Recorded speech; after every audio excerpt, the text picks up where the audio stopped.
In this video, we're going to go over our animation funnel. We're going to look at our rig, and we're going to see how we can export our assets and even test them inside of Unity. So let's just jump right into it. What we're going to do, we're just going to go ahead and open up Maya. I'll pause the video while it loads. Okay, so we got Maya open. We're going to go ahead and set our project to the unzipped Maya asset files that we've downloaded. And we're going to go ahead and open our scene to our dwarf start pose. Let's not save, and let's just get into it. All right, so we want to make sure that we set our project so all the textures load in. When you're got the ability to animate with textures on a model, you may want to do so because there might be some poses where there might be some weird texture stretching. So, you may not always have textures while you're animating, but it's always a good idea to use them if you do. All right, so we're just going to give a quick little preview of the scene and the rig. Honestly, it's one of the more elegant, simpler rigs we've seen. Uh, you know, rigs can be as complex or as simple as you want to make them.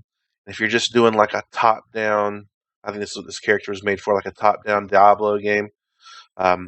You don't need, Pixar level or, Iron Man level, Transformer level complexity in your rigs. So this rig will be just fine for the type of animations we're going to make. So why don't we just start with our universal control here. You got your move, rotate, and scale all on one controller. So beware of that. And we'll just work our way bottom up. Of course, we got foot IK. So both legs function the same. If you want to get some foot rolls going on over here in our inspector, we have a foot roll principle. So you can always edit these by clicking on the name and mouse middle click and drag in our scene view. So that's how we'll control our foot rolls. And of course, we got our knee constraints that control with a pole vector, control the direction that our knees are facing. We have our hips, which mainly these will probably be mainly like mainly do rotations on here, unless this guy you want to just give us some subtle wiggles up and down, or oh, no scale attached to it. All right, and then the hip control above it will control the whole upper body. So this is where you'll do your hip movements for walk cycles. All right, let's keep going up. And then a whole bunch of back controls. So 1, 2, 3. Give you that finer control over the curvature of the spine right there. And we're just going to reset those to 0. Our shoulders, we have a, let's call this like a rotator cuff or clavicle, I guess is the best way to call it. So really subtle rotations there to help with your pec and clavicle areas. We also have a shoulder control back here that will help if you want. This is more like your shoulder blade or your deltoid. So if you want to raise the arm over the head and stuff like that, that'll help you get that without unnatural stretching. And then, of course, our hand controls, we're only going to be using IK. I don't think there's an IKFK switch on this rig. Like I said, real simple. And even has more basic hand controls. So if we click and drag all of these, we can, quickly make fists that way. So not too many poses for the hand, but not a big deal. Let's take note of the hand over here. Our character will have a melee weapon equipped at all times in his hand. Again, simple rig. It doesn't have any controls on its own. So if you wanted to throw the sword up and then catch it, there's solutions for that. But let's just try to keep some of our stuff simple and just go with this nice little simple parent constraint. And of course, use your finger controls here to grasp onto that sword like so. Maybe that ring needs to come in a little bit more, and that middle finger could use some love. There we go. That looks like a good grip. Perfect. All right. And then all that's left are kind of head controls. So this is our neck. It will bring all of our head controls with it. I guess this is our upper neck. hair controls right here if you want to do some cool wind effects. Here's our jaw control. So you can pull it down or you can rotate it down. Um, of course, you'll have to contend with the beard clipping. So that's why we can select all these and curl it however we want to do it. So a lot of secondary action to consider here.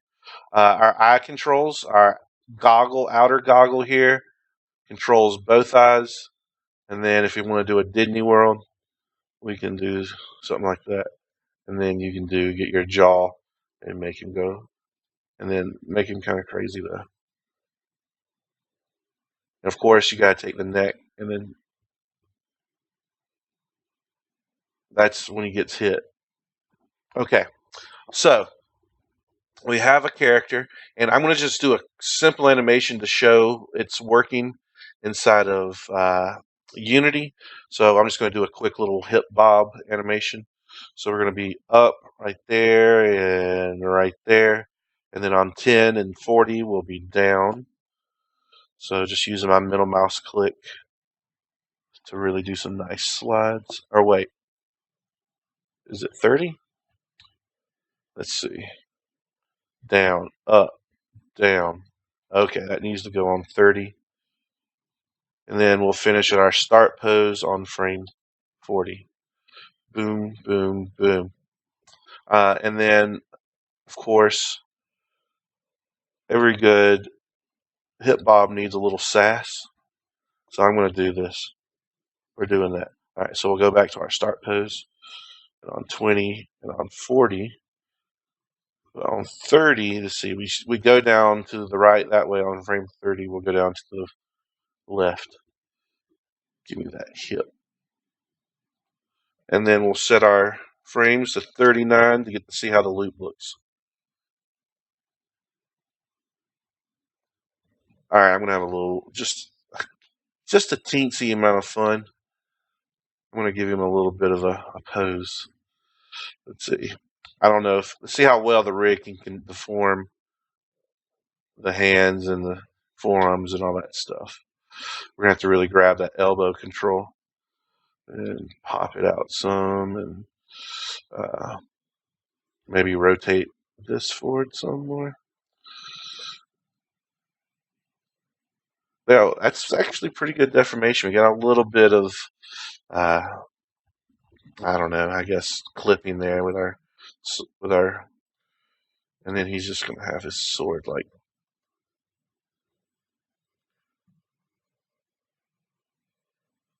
Okay, that's disturbing. And of course, we're going to head bob. All right, so 1 and then 20. And then let's set that to 40. So I can get that last, not 400, 40. So I get that last frame there. And then 30, if his hip's down there, then we'll mirror. And then we'll come down here. All right, let's see what happens. It's so stupid. All right, cool. So that's our animation. And you saw how we were kind of using the rig. The arm's not very good. Let's do something like this.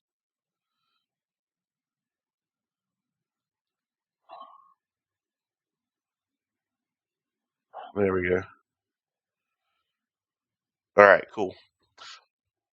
And what we want to do now is export it for use in a game engine.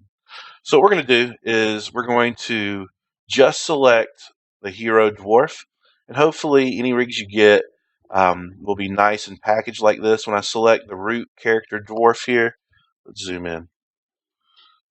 Then you can see all this other stuff that goes with it, everything from the mesh to the sword to the control curves to the bones themselves.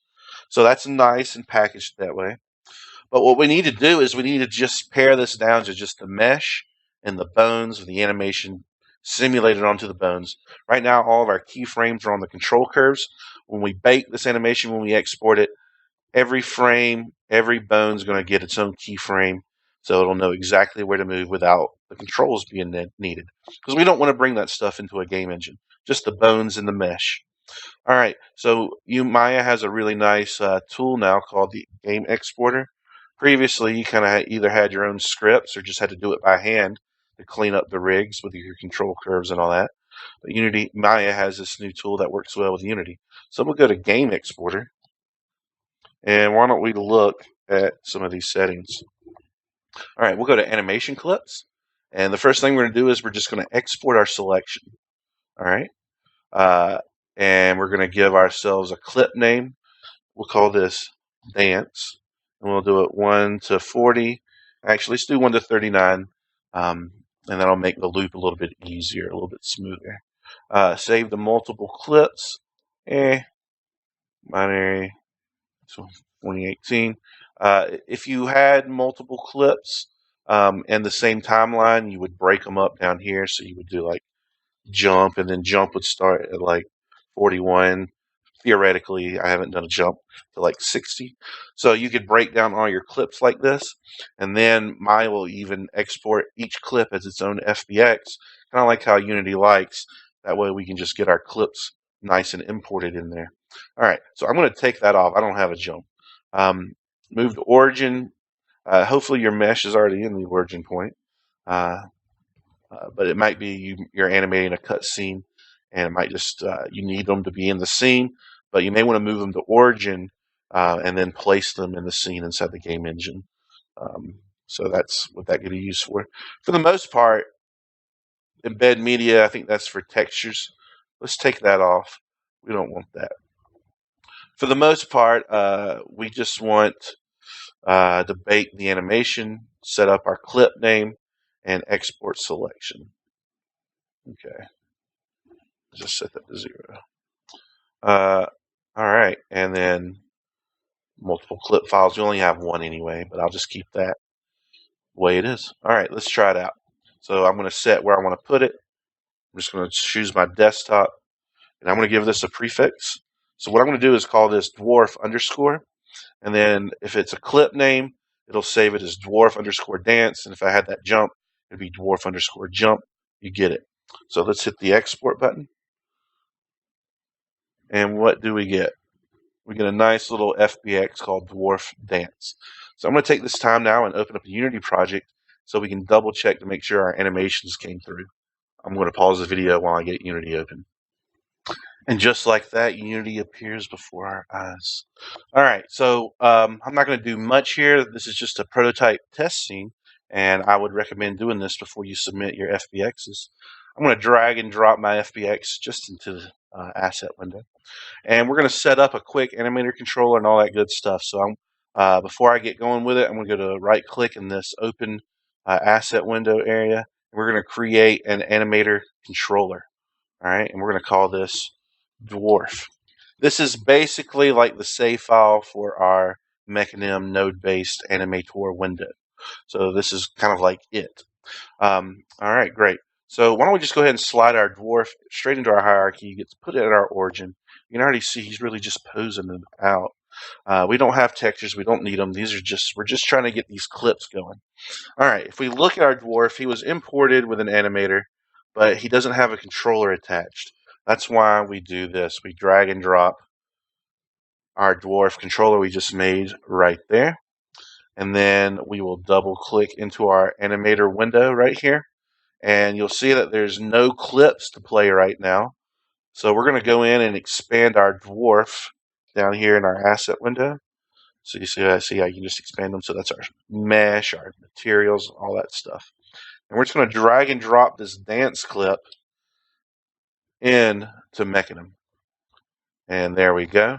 And we want to make sure this clip loops. So what we do is we'll just single click dance. No, this is how we control our speed. If we want to control the loop, we will go, if we want to do the loop controls, we'll double click it, which will take us to our import settings of the dwarf itself and go straight to the animation tab here.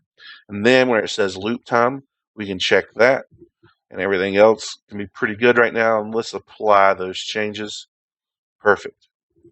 Now we should have the dwarf Let me put my animator window right here so we can see what's going on. Hopefully when we press play, oh, that's real good. Man, they did a good job animating this, I think.